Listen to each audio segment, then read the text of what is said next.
želim prije svega pozdraviti predstavnike medija. Hvala vam na odazivu, na ovu tiskovnu konferenciju.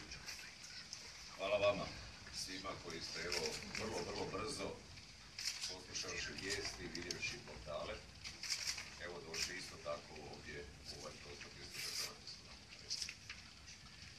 Mene manje više svi poznate. U drugom mandatu sam župan Osječko-baranjske županije.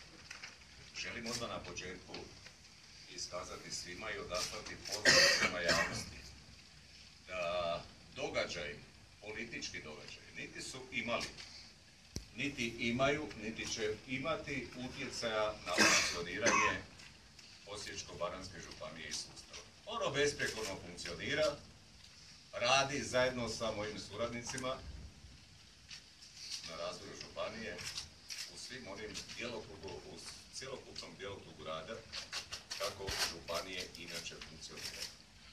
Prije svega i meni osobno, ali i svim ovim ljudima koji su na čelu jedinica lokalne samouprave Osječko-baranjske županije i kojima su ljudi dali povjerenje, obavljaju izvrsno svoj posao i tako će i ostati.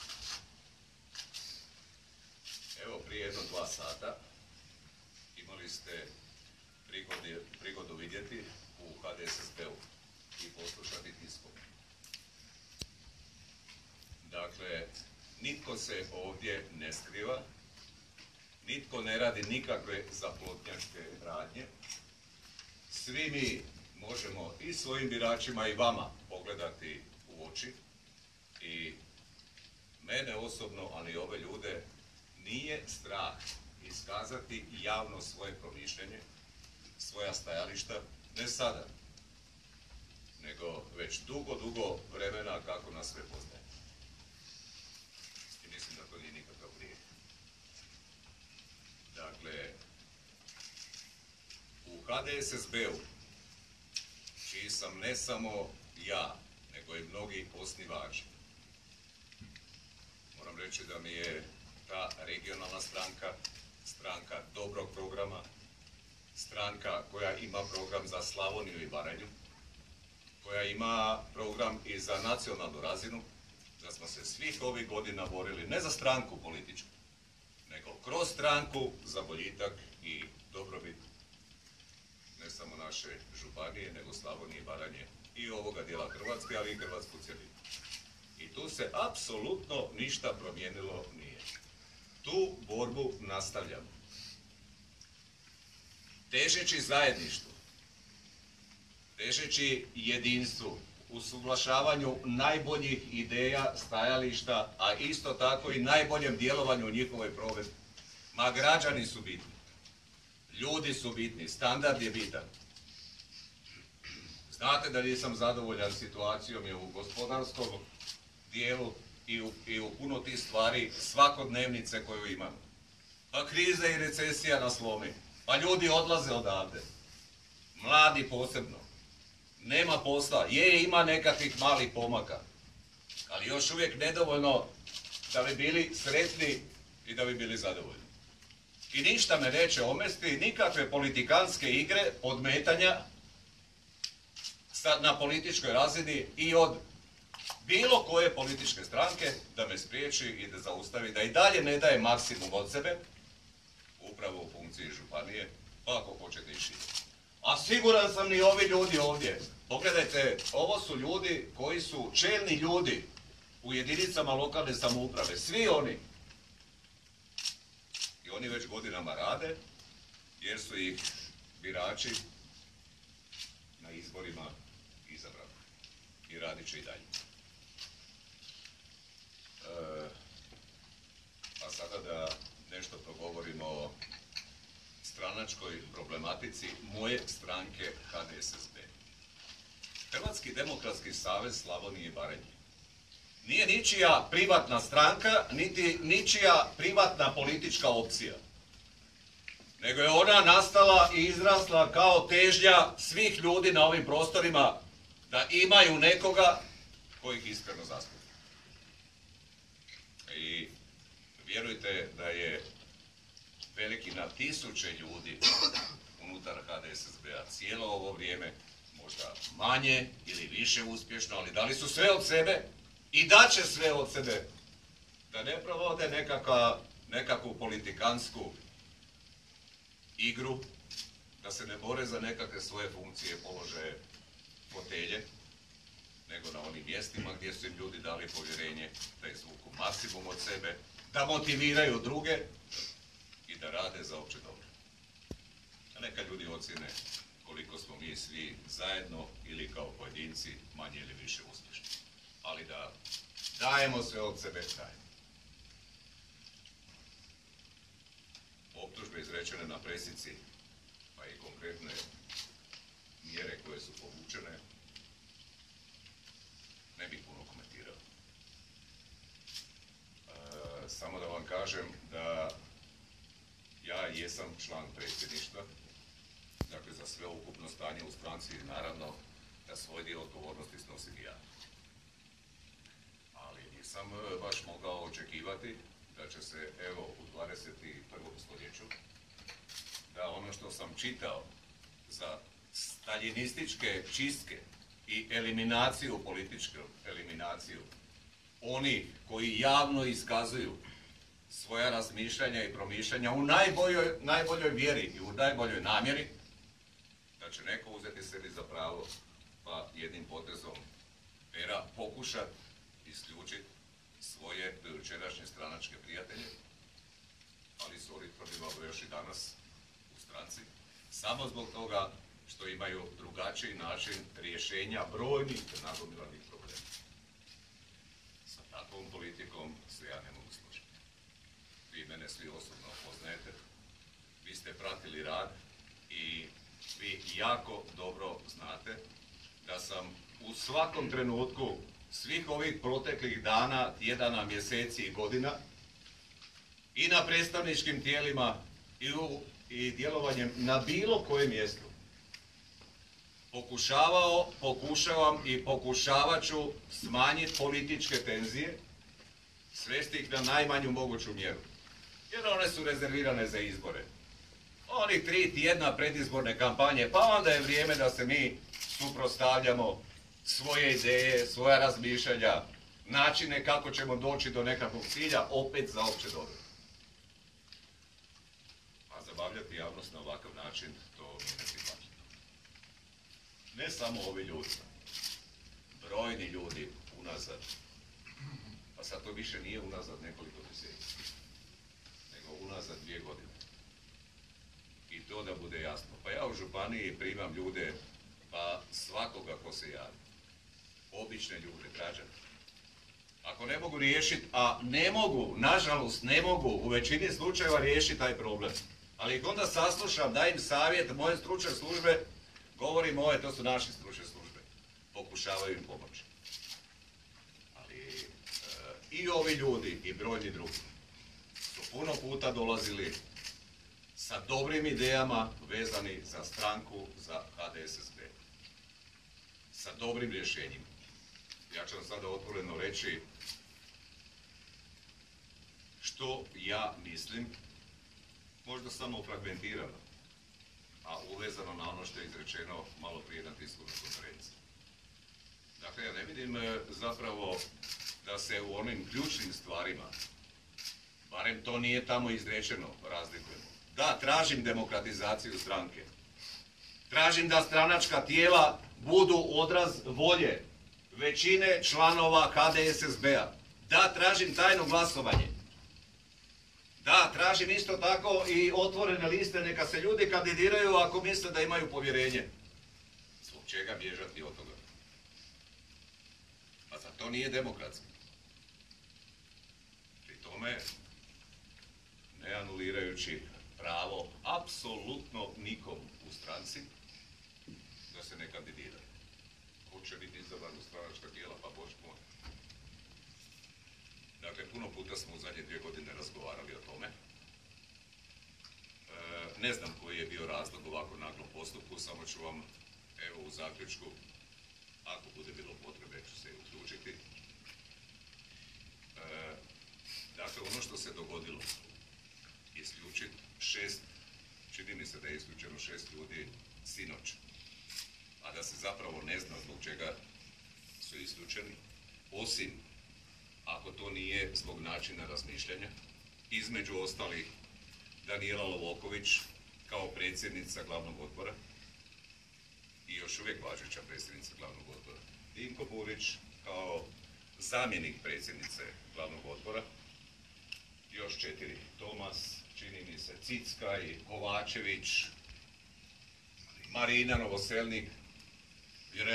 Vjerojatno ću i ja na ovakav način biti isključen. Međutim, u konačnici ja mislim da se za HDSSB isplati boriti i izboriti, da to bude zaista stranka, odraz ovdje ljudi koji na ovakav način promišljaju, da to bude politička opcija tolerantna, demokratska, koja će se dogovarati, usuglašavati, biti tolerantna i tražiti najbolje ideje i najbolja rješenja, ne samo u županiji i jedinicama lokalne samouprave, nego jasno iskazati svoja razmišljanja, stajališta i na nacionalnoj razini. I za to se vrijedi boriti, da će nema apsolutno nikakvog smisla političkog rada, pa ni mog osobnog, da na ovako i na ovakav način ne proveče. Jedno ili dvije rečenice. Dakle, sinoćnja sjednica predsjedništva smatram, držim i uvjeren sam da nije bila legalna. Da nije bila sazvana slijedom statuta. Bez uopće promišljanja da elaboriram razne zahtjeve, samo jedna činjenica, zahtjev za postupak kojim je Danijela Lovoković kao predsjednica glavnog odbora isključena, isto tako i Dinko Burić, potpisao je dojučerašnji predsjednik stranke. On je potpisao. A sud časti, čiji su članovi, isto tako i protiv koga je podnešen zahtjev na isti takav način, dakle, donosi navodno odluku o isključenju ovih članova. I da se ne zapletljavamo zapravo u pravnu proceduru, dakle, pozivam sve članove HDSSB-a koji na ovakav način razmišljaju da trebaju imati HDSSB kao odraz volje građana, koji će se zaista izboriti za život, životni standard, rješavati probleme na najbolji mogući način kako znaju i umiju, da isto tako se oglase, da prokomentiraju cijelu ovu situaciju. I evo, samo na kraju, ja nisam nikada stvarao neprijatelje. Ni danas ne vidim neprijatelje i nikada nisam vidio u političkom suparnici. Da se nisam slagao u određenim rješenjima, nisam, ali sam to onda otvoreno rekao. Pa ni ne vidim ni neprijateljima, ni onima koji su danas evo održali presicu u središnjici HDSSB-a. Jer ja i dalje doživljavam HDSSB između ostalog kao našu stranku. Sjetko, izvolite.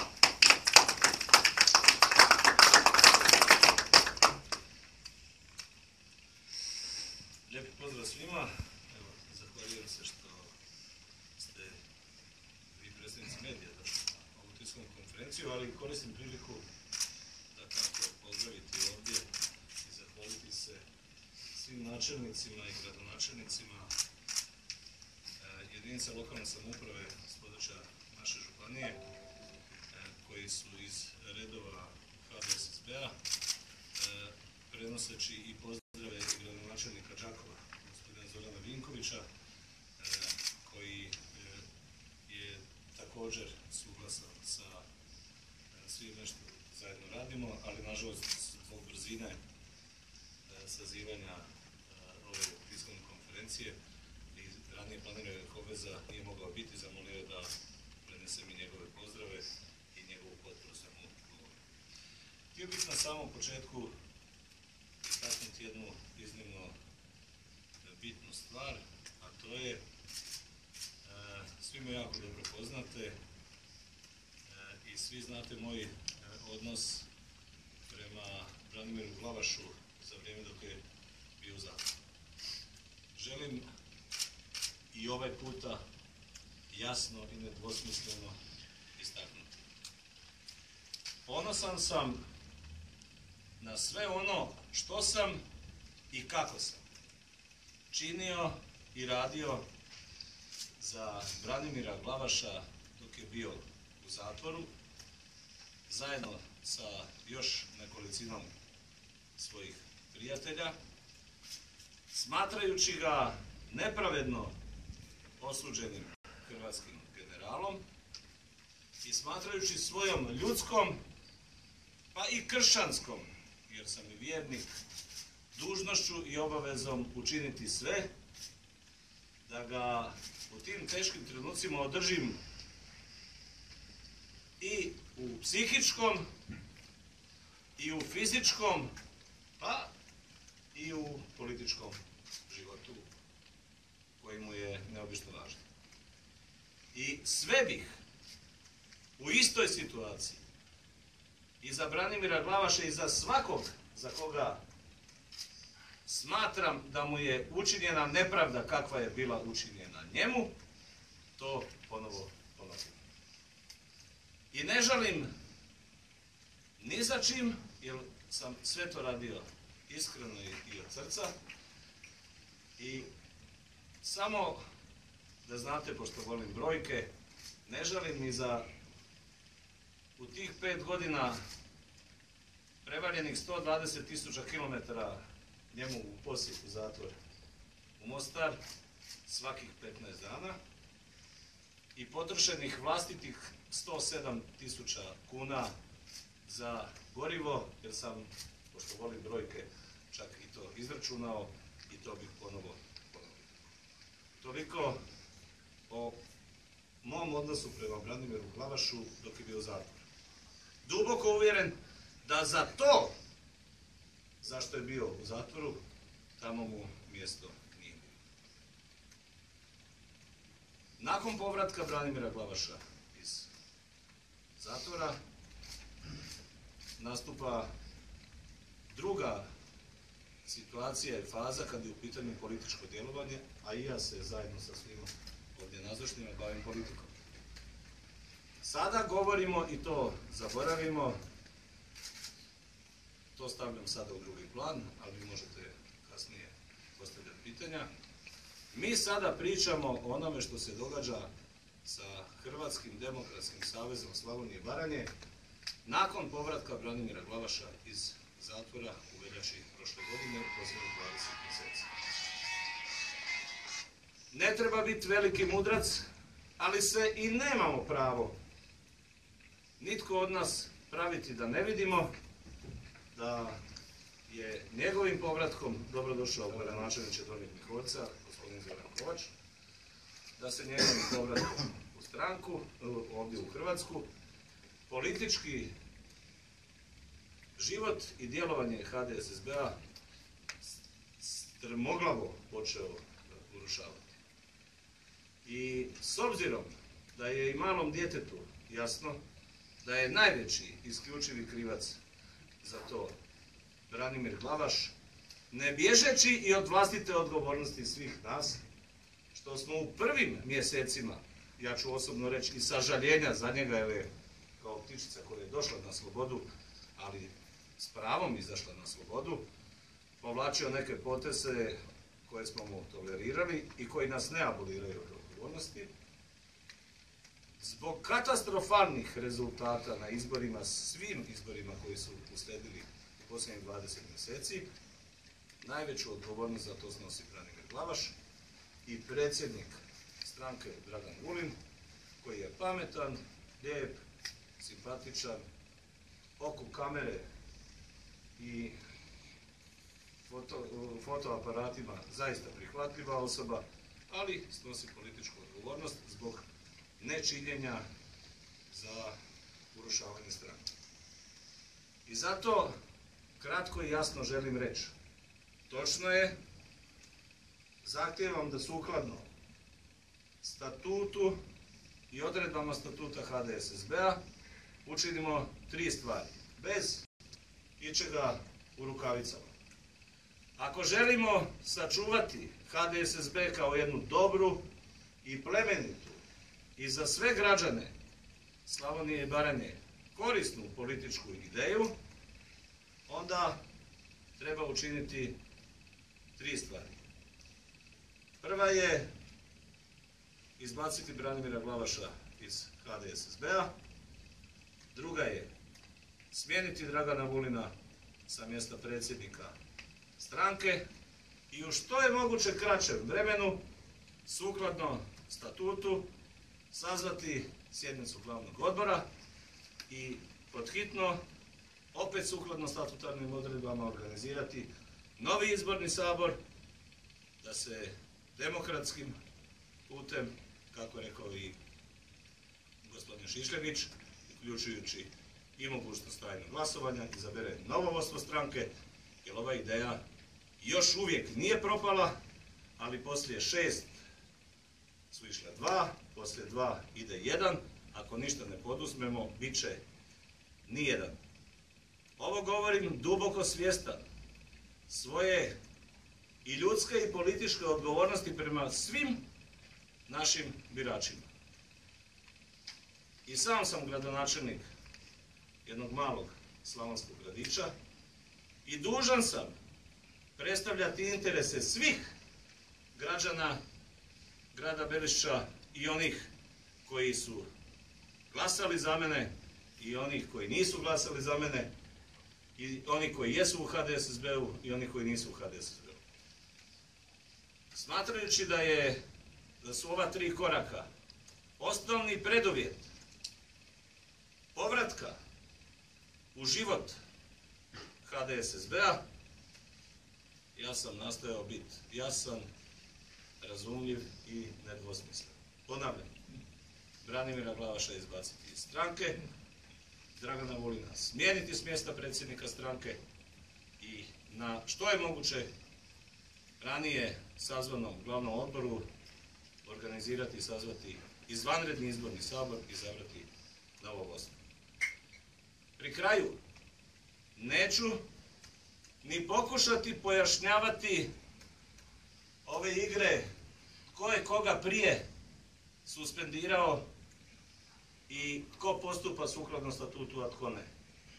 I dalje sam član HDSSB-a, a ovdje samo želim reći, zamolio sam i mislim da vam je gospođa Kristina to i napravila, da se umjesto bilo kojih riječi, da vam se podijeli podnesak odvjetnika kojeg smo angažirali sinoć i u kojem najavljujemo i kazneni progon protiv onih koji lažiraju službenu dokumentaciju, jer je donošenje odluka i službena dokumentacija antidatirajući određene odluke.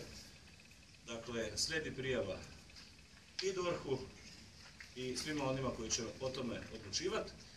I samo šaljem poruku s ovog mjesta gospodinu Vulinu, gospodinu Dariju Opačku i gospodinu Mati Perkoviću. Dobro vodite računa da se Branimir Glavaš ne potpisuje ni na jedan taj dokument na koji tjera vas da stavite potpis i svjesno vas tjera u sferu kaznenog djela. A o svemu ostalom odlučivat će Ministarstvo uprave. Sazovemo glavni odbor, a on se može sazvati, to ne može spriječiti nitko i da se organizira izborni sabor. Za sva vaša pitanja stojim vam na raspolaganju i vrlo rado ću odgovoriti na sve i baš svako vaše pitanje sa osmijehom na licu i jednim iskrenim velikim zadovoljstvom u srcu što sam dio nečega što sa dubokim uvjerenjem i s ovim ljudima činimo dobro za budućnost Slavonije i Baranje i cijeli politički prostor u Republici Hrvatskoj. Zaključit ću s jednom rečenicom. Govoreći prije nekoliko godina dok je Glavaš bio u zatvoru, da ništa više neće biti isto na političkoj sceni, ne u Osijeku, i u Slavoniji i Baranji, nego i cijeloj Republici Hrvatskoj kada se Glavaš vrati iz zatvora. Nisam ni slutio koliko ću biti u pravu. Nažalost, otišlo je u onom smjeru koji nitko nije niti želio, niti znao, zato Glavaša treba maknuti ne samo iz HDSSB-a, nego iz kompletnog političkog života Osijeka, Slavonije i Baranje i cijele Republike Hrvatske, jer kao što Osijek nikad nije bio Osijek, tako ni HDSSB nije bio, nije i neće ni biti Radmir Glavaš. Da.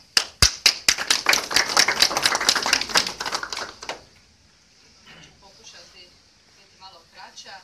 Pozdravljam sve medije, kolege.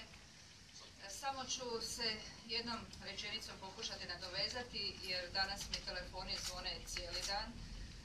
Uglavnom je pitanje zašto ste pod suspenzijom, odnosno zašto vas isključuju iz stranke. Kao što je Vladimir Šišljagić rekao, ja sam predsjednica glavnog odbora. Glavni odbor je tijelo stranke koje saziva sabor stranke. Glavni odbor ima svoj dnevni red koji većinom glasova donose članovi glavnog odbora. Prekjučer sam bila pozvana u službeni ured županijskih zamjenika župana zbog izvanredne situacije, misleći da se radi o nečemu na području županije. Tada mi je sugerirano da se odhrvam utjecajima koji bi me mogli nagovoriti da sazovem sjednicu glavnog odbora, budući da se očekuje preglasavanje i drugačiji dnevni red nego što su oni zamislili i to su pokušali odgoditi do danjeg. Nakon tog razgovora sam se upitala šta znači ona riječ demokratski u imenu naše stranke. Vidjela da ona zaista više ne postoji, da se pretvorila u apsolutizam i jednoumlje koje bi trebali biti stvar prošlosti cijeloga svijeta, ali nažalost evo tu i tamo se pojavljuju samo zahvaljujući onim ljudima koji to trpe i koji nemaju petlju reći dosta. Ja evo imam petlju i neću više tako raditi. Hvala. Ima rekao potrebe još dodati nešto, ali vjerojatno imate potrebe vi za nekakvim pitanjima, nešto što vas zanima, interesira, nešto što možda nismo bili dorečeni, nejasni. Izvolite. Ja bih mogu vi ste još uvijek, tako su oni rekli, druga strana, kandidat za gradonačelnika Osijeka HDSSB-ov. Očito se stvari mijenjaju u tom pogledu, rekli su da moramo vas pitati da ste vi još uvijek kandidat ili ne. I samo da mi pojasnite ovo što ste rekli da Dragan Vulin je, što se vas tiče, bivši predsjednik stranke. Pa malo samo pojasnite što ste mislili. Rekli ste dojučerašnji predsjednik stranke. Dakle, slijedom onoga što sam ja iščitao i vezano za zahtjev, dakle, svaki član predsjedništva stranke statutarno ima pravo pokrenuti odgovarajući stegovni postupak. Dakle, i naravno nakon pokretanja stegovnog postupka prestaju prava i obveze sve do okončanja tog stegovnog postupka. Dakle, protiv gospodina Vulina kao predsjednika stranke, zamjenika predsjednika stranke gospodina Karla Šatvara, gospodina Ivana Drvića, gospodina Borasa kao glavnog tajnika stranke i ne znam koliko još, gospodina Glavaša. Dakle, pokrenut je stegovni postupak na potpuno regularan način kako to odrednice statuta HDSSB-a govori. Tome statutarna stvar je potpuno jasna da u ovome trenutku, dok se ne okonča stegovni postupak, a koliko je meni poznato nema ga ko okonča, jer je prvostupanjski sud časti, članovi toga suda časti su isto po stegovnim mjerama. Ali dobro, o tome neka donosi relevantna tijela, ne znam, Ministarstvo uprave, ja se ne bih s tim zamarao. Ja se nadam da sam na ovaj dio pitanja vašeg odgovorio. Što se tiče, vjerujte, kandidatura za gradonačelnika grada Osijeka, bilo koja kandidatura u ovom trenutku mi nije preokupacija, ima previše posla u županiji, svakodnevnih, koji ću i na tom poslu ja svakodnevno radim, a kandidatura, potom ćemo pred izbore pa ćemo vidjeti kako, na koji način, na kraju krajeva, stranka osobno ili bilo tko od punoljetnih građana, naravno mogu se kandidirati. Nije mi to preokupacija. Stvarno nije. Imam ja pitanje. Rekli ste da tražite demokratizaciju stranke, tajno glasovanje i otvorene liste, da to bude odraz volje članstva. To u HDSSB-u nikada nije bilo tako kao što vi sada tražite, a vi ste bili svih ovih 11 godina dio toga. I snosim svoj dio odgovornosti, dakle, za to što, evo, moje stajalište, nažalost, nije prošlo u stranci. A nije, ni sad ja ne znam da će Ste proći tražili u stranci. nekada da bude Ali ja mislim, ja stvarno mislim da je, recimo, nekakvo tajno glasovanje, nekakva kandidatura svih onih koji žele, ne samo u političkoj opciji, nego i svugdje, u nekakvim udrugama. Dakle, dajte izaberimo ljude u nekakva tijela ili lidersku poziciju, da ona budu odraz članova. Pa tako, ako hoćete, i u političkoj stranci. Ali to je tako moje promišljanje. Da li će to prihvatiti, ne znam, stranačka tijela, glavni odbor, ili nema veze. Nazvali su nas neformalna grupa ili već, nebitno kako. Ali dakle, grupu od 100 ljudi ako imate, pa ta grupa od 100 ljudi bira nekog ko će ih voditi, ko će provoditi ideje, ko će realizirati, organizirati. Na čelu te grupe treba biti čovjek u kojega najveći broj većina imaju povjerenje. Ili nekakva tijela isto tako. I onda su zapravo uvjeti stečaju da vi stvarno imate moralni legitimitet, ali i svaki drugi, ispunjavati one obveze koje su vam dali sa punim povjerenjem oni koji su vas birali. Da li će to tako biti? To ovisi od većine. Dakle, većina može i nešto drugo reći. Ja ću se složiti s tim. Dakle, ako vam većina ljudi kaže negdje, slušaj, nisi u pravu, dobro, onda nisam u pravu. Ja mogu zadržati svoje mišljenje, ali to je moje demokratsko pravo, ali mi nije pravo, znate, ja ću raditi po svom, onda bolje neću biti tamo. O tome se radi. Dakle, ja mislim. Ja čak ne znam ni ovi ljudi da li tako misle, ali pretpostavljam da misle.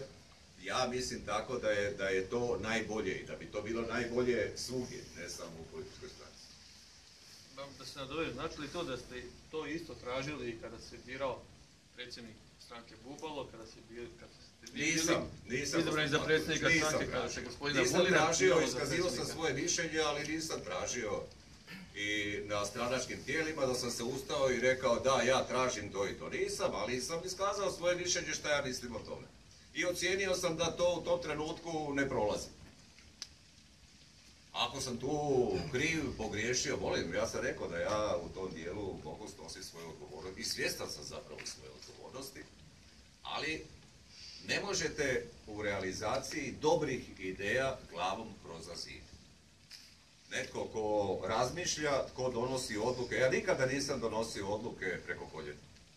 Znate, i puno puta sam pitao i recimo za političke odluke i političke suparnike. Ne pitao, razgovarao o tome. A onda procjenjivao što je to najkorisnije, evo sada za moju županiju, za stranku i za sve ostalo. Nisam tvrdoglavo išao glavom kroz zid. Da smo razgovarali, o tome jesmo. Ovo je sad otišlo u jednom radikalnom smjeru, gospodin Burić traži izbacivanje, uklanjanje zapravo gospodina Glavaša za političke scene, što je onako presedan, mislim sam da nikad tako nešto neću čuti u Osijeku, pogotovo od njegovih prijatelja i suradnika. Ono što me zanima, dakle, je li u ovih mjeseci i pol dana ili u ovih godinu dana ikada bilo razgovora na tu temu da je potrebno učiniti promjene? Je li to ta tema načeta na stranačkim tijelima? Je li to uopće pokrenuto na bilo koji način da se pokazalo to ne valja, to ne može, Branimire, kako ga već zovete, ne valja ti to što radiš, povuci se, makni se, pusti nas. Jeste li ikada to tako otvoreno rekli? Mene pitate... I vas je gospodina Evo, ja samo kratko za mene. Dakle, da su potrebne promjene, da. A i na kraju krajeva bila je izjava i samog jučerašnjeg predsjednika, ili prekjučerašnjeg, ne znam.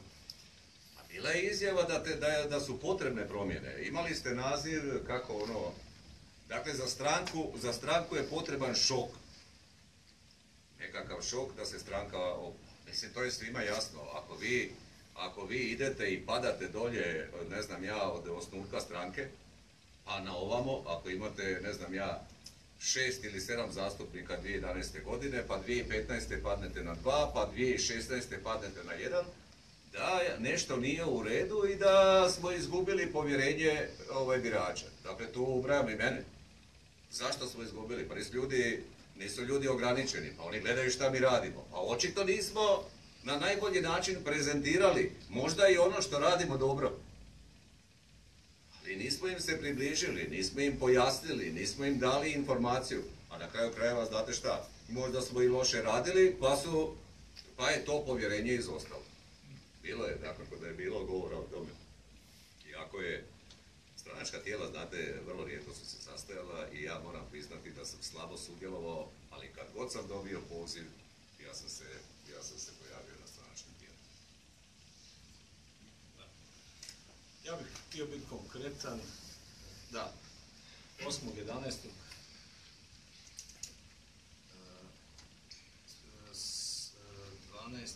7.11.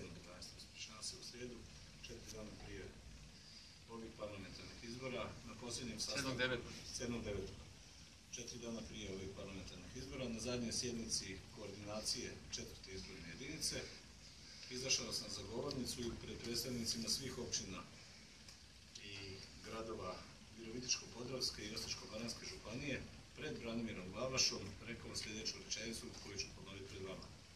Svjestan da ne stojimo dobro niti u anketama, niti u stvarnosti, da Branimir Glavaš nije dobro prihvaćen ni kod naših članova, a kamoli kod onih koje nazivamo simpatizerima i koji na čije glasove računamo. Izašao sam van i rekao ovako. Za razliku od 11. mjeseca prošle godine, misleći na one parlamentarne izbore 2015. godine, poručujem svima da na ovim izborima nema obveze preferencijalni glas dat Branimiru Glavašu, jer ukoliko u Našicama, citiram se doslovno, ja znam što sam rekao, jer ukoliko u Našicama netko ne želi glasat za Branimira Glavaša, a time nećemo dobiti glas, neka glasa za Hrvoja Šivića, jer će to i tako biti glas HDSSB-u. Ako netko u Đakovu ne želi glasovat za Glavaša, a želi glasovat za Zorana Vinkovića, neka glasa za Vinkovića, jer će to biti glas HDSSB-u.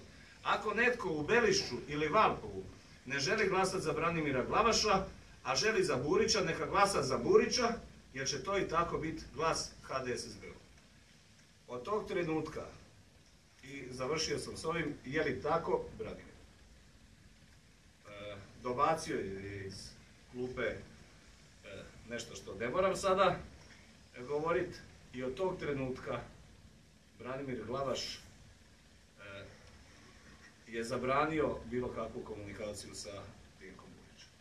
A i dalje smatram da sam učinio dobru stvar, a da sam bio u pravu dokazuje činjenica, možda niste analizirali, da na prošlim parlamentarnim izborima u kojima smo osvojili taj jedan mandat, Branimir Glavaš je samo u 2 općine dobio više od 100 glasova, u 2 jedinice.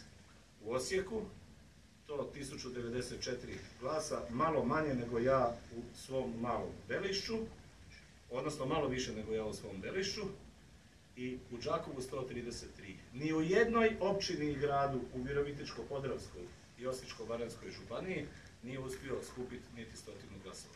I da nisam napravio to i pozvao ljude, nemojte glasati za njega, nužno glasajte za koga hoćete, a to je glas HDSSB-u, danas ne bismo imali niti jednog zastupnika u Hrvatskom saboru, u to sam duboko uvjeren. I vama na kraju, gospodine, Patković, samo još dopuna. Vi se čudite i mogli ste svašta očekivati, ali ne da ćete čuti ovo. Poznajući mene, mislim da ne trebate biti iznenađeni ni sa čim, jer je meni često minus, a neki kažu i vrlina, da radim ono što mislim i da činim ono što osjećam da je potrebno učiniti. I podsjetit ću vas na izreku Antona Čehova, znajući koliko sam i sam nesavršen.